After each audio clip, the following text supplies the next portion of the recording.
Here at KSMO Radio, we appreciate you being with us on this Thursday morning. We have special guests. We have Tracy, and Jen. Been a while since we had a chance to talk like this, so welcome. Thanks. I'm glad to be back. Well, we always appreciate you coming in, and you're in town quite a bit. I've seen you in town. Today you're out gallivanting around along with your team, aren't you? That's right. So today I actually have a team of volunteers who I absolutely appreciate. We're canvassing, and so that is our fancy word for door knocking. So if you see my volunteers out and about, they're wearing T-shirts of mine and such. But simply is we're just trying to knock the doors, and I'm going to do that myself once I get finished here. But knock the doors, introduce myself and the campaign to the people here in town, and let them know that I'll be on the ballot in November, and try to figure out kind of what matters to them. What kind of legislation do they want to see going forward? How do they feel about the economy? How do they feel about healthcare and different things like that? And so I can take that information back, and we can kind of focus our campaign on that. You've had a few get-togethers here in Dent County. I think you had coffee one morning in one location, another get-together. I think Bank of Salem Courtesy Room, you had one as well. And I'm sure you have more scheduled still yet before the election. But tell us a little bit about what you have found from the citizens of Dent County. What have been their requests or maybe their concerns to you that maybe you would like to address? Absolutely. So it has been eye-opening across the district, and it truly is kind of the same things, the same concerns that everybody has. People are concerned about inflation and, corporations price gouging them to where they can't even afford to buy groceries or anything like that. But in addition to that, it's also a lot of seniors. I've talked to a lot of senior citizens who are concerned with just kind of being left behind and not feeling like they're worth anything or important anymore. And for me, I had a very close relationship with my grandmother, and so I think seniors are vital, and we need to do more for them and have more protections for them. You have, if we could have some increased kind of senior living facilities that are more like communities for them, or figure out ways that they can stay in their homes longer and have some assistance there, savings on their medications and, all of those types of things, and more kind of social things that they can do, senior centers and lunch programs, Meals on Wheels and things like that. So, and then one of the other things is, of course, infrastructure. Yeah. I mean, a lot of people have issues with, not only roads. Like, I live on a dirt road, so I face that every single day myself. You can look at my car and know that I live on a dirt road.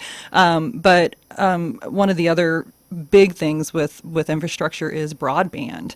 We live in these rural areas, and they have not, yet gotten this, high-speed internet or fiber access out here to us. And I know just from real estate background that there are many people who would move to our beautiful areas, which would, give us more tax base, some more dollars.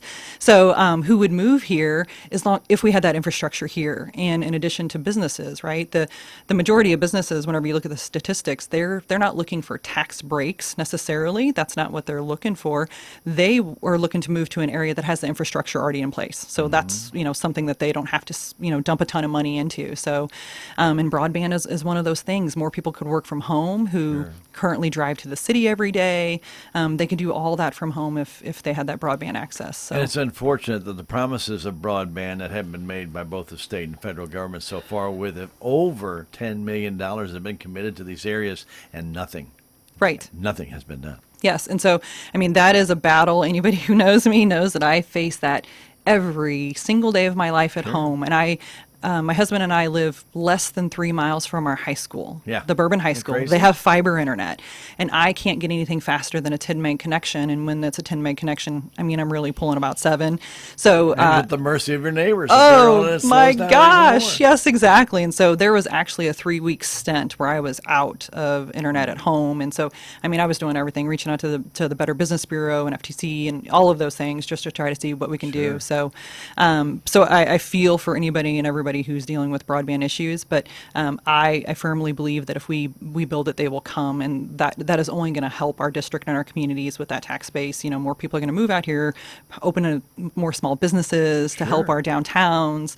I think that's so important. And one of the things that when you were talking about drawing businesses. A lot of people have people working from home, distance working. You might have satellite offices in locations where you don't need to have 15 people anymore, maybe 5 to 10. But without the broadband, you can't see that develop, can you? That's right. No, you absolutely can't see that.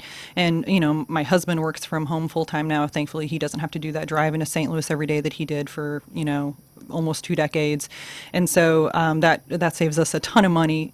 Think of the time of your life that you spend on the interstate and driving, all these people driving into the city for work. So that's wonderful. But yes, we need that broadband access out here for us to continue to flourish. But not only businesses or individuals who want to be able to watch, Netflix or anything like that, but think about, let's talk about these senior citizens. I mean, there's telehealth services that they may be able to access and utilize, because some of them may not be able to drive or have a family member that can take them to their doctor's, visit. So if they can access that online easily, that would be fantastic. Or kids who are going to school. I mean, think about college classes now. You have the ability to take all of these college courses online if you have the internet that can support it. So it absolutely impacts everybody from very young to the much older. So, and it's unfortunate that many things today are requiring the internet.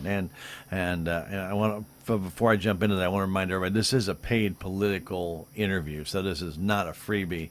Somebody out there might say just tuning in. I don't want them to think we're just interviewing Jen because Jen came back on in January, and I've seen her commission meetings, and good to see her around town too. But and always pleasure to see her. She's always full of information. But this is a paid political ad. Yes. All right. So getting a little bit back to what I was saying is being required.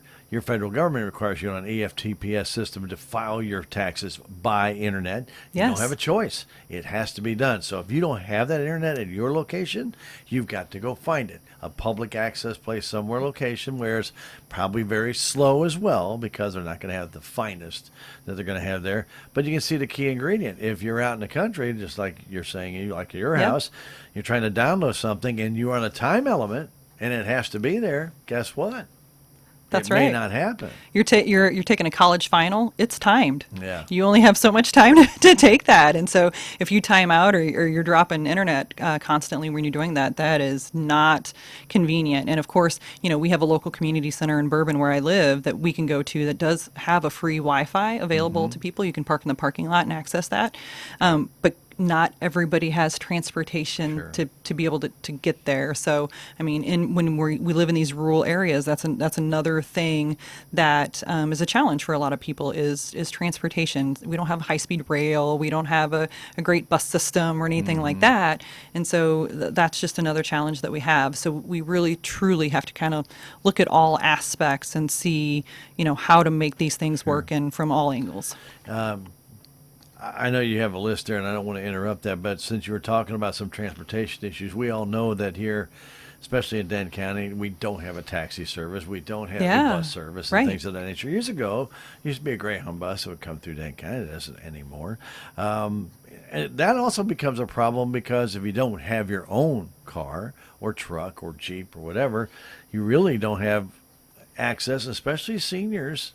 They may not be able to drive anymore. How do they get to one location from another? That's exactly right. And that's where we come back to those services for our senior citizens, and one of those things being transportation. And I know within the district, I've been in some meetings with other organizations who have kind of pointed that out as being a priority as transportation, not only for senior citizens, but we think about people with the opioid epidemic, correct? Sure. And we have these funds, and we're trying to make sure that they get dispersed so that we can, combat this epidemic, those funds that we receive from the federal government. So we're doing that, and one of the things that always falls back on is a lot of these people who may need, to be rehabilitated or attend doctor's appointments or therapy appointments or something like that to be able to help them, beat that addiction. Transportation. They need a way to get there, and if they've been battling this for years, maybe they have accumulated criminal charges because of it, or and they can't drive, they may not have a license, and so it just makes it even that much harder for them to try to get better, right? It just seems like it's just one more thing that kind of knocks them out at the knees. So It's a lot of different things. Oh my I'm gosh. Sure, I'm sure you've heard the gambit from something very small to something very large. So I would kind of let you take it. I know you've got some notes there, and I'm sure a lot of this is input from the citizenry that you have It been is, yeah. meeting with, and it's not only here in Denton County, but also in Crawford County as well. So Correct. I'm sure a lot of them are similar in nature, but there's probably some slight differences as well, right? Yeah, for sure. Another thing that I also hear from people is childcare. I firmly believe that childcare is infrastructure, because if we don't have that in place for parents to utilize childcare, they can't get back into the workforce. And I know some people may say that if back in the day, right, dad worked. Mom didn't have to work, and she just stayed home and took care of the kids. Right. And if that's, trust me, I think that would be great if we could kind of get back to that. I see that being a very far reach. Or it could be mom working currently, and dad staying and home. that's exactly Yeah. right. Or you know what? There are a lot of moms who that's not their whole identity, and Right. that's okay. They want to have a professional career, and they want to feel Absolutely. valued outside of the home and not just be classified as a mother. And that's fantastic for them. And so, in order for them to do that, for their husband who wants to work and the wife wants to work, awesome. But we need to have some affordable, accessible childcare, because I know that there are a lot of areas within the district. If your child's under 2, good luck.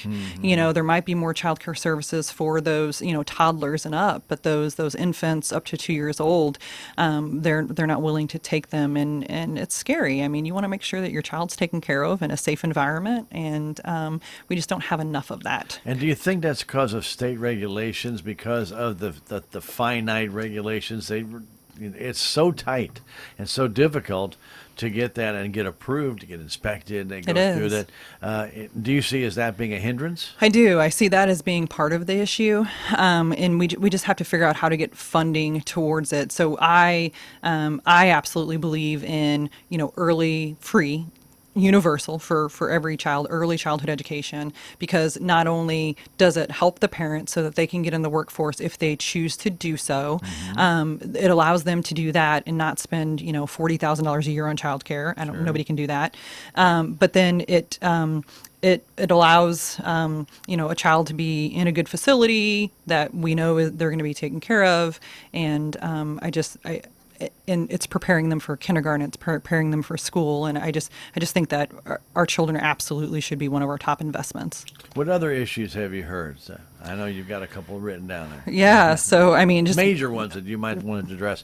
We got about 2.5 minutes. So yeah, cost of living. I mean, obviously that's a huge one for people. They need a livable wage. I know we have this minimum wage, but that doesn't always work. I mean, it would be nice if they had a livable wage and affordable housing. My gosh, every town within the district has a housing shortage, and the problem is the cost to build that, and because the city doesn't have the cost to build the infrastructure for a builder to build out a new subdivision, and the builder doesn't want to take on that cost either, and so you're at this stalemate, but yet we still need housing. For example, in Cuba, the average rent price in the city of Cuba is $850 a month. My son, my 20-year-old son, is not affording $850 a month rent, so it's a real challenge. And so these are real things that we need to be focusing on. And I feel like, if we take a look at this past legislative session, it was the least productive and the most chaotic in history. And so we're really not focusing on these real things. It's a lot of drama going on, and we're not focusing on the right things, like what impacts people on a daily basis, and maybe take the time to talk with your constituents and see what those real things are.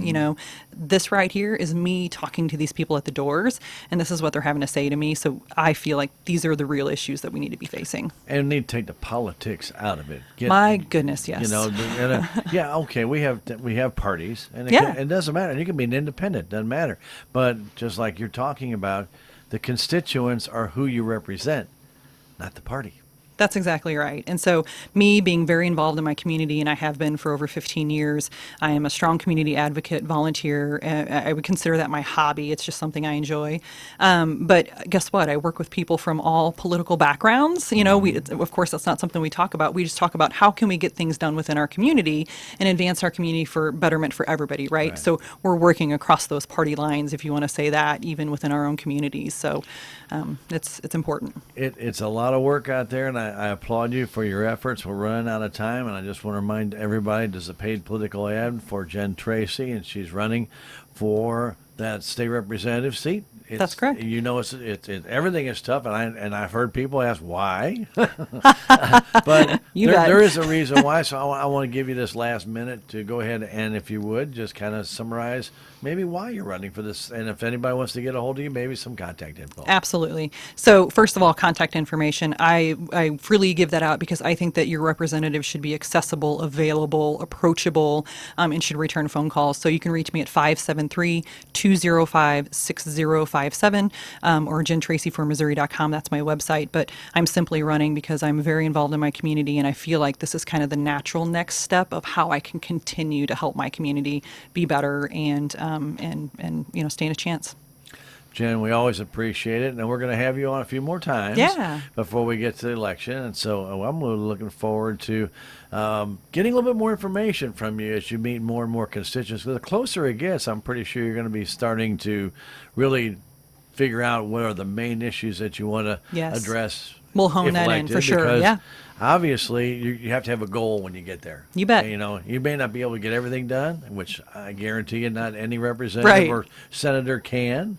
But if you give it your best shot, doggone, I think you've got enough tenacity. I think you can get a lot of that done. That's right. But anyway, again, thank you for coming in. Thank you, Stan. Appreciate Jen it. Tracy, a candidate for this state representative. And they've changed it so many times. 120. 120. Mm-hmm. Used to be 136. Yep, it used to be. That's right. Now it's the 120th. All right, 120. All right, very good. Thank you again for coming in here on KSMO Radio. Again, this was a paid political ad for Jen Tracy. Thanks again, and you have a fantastic day.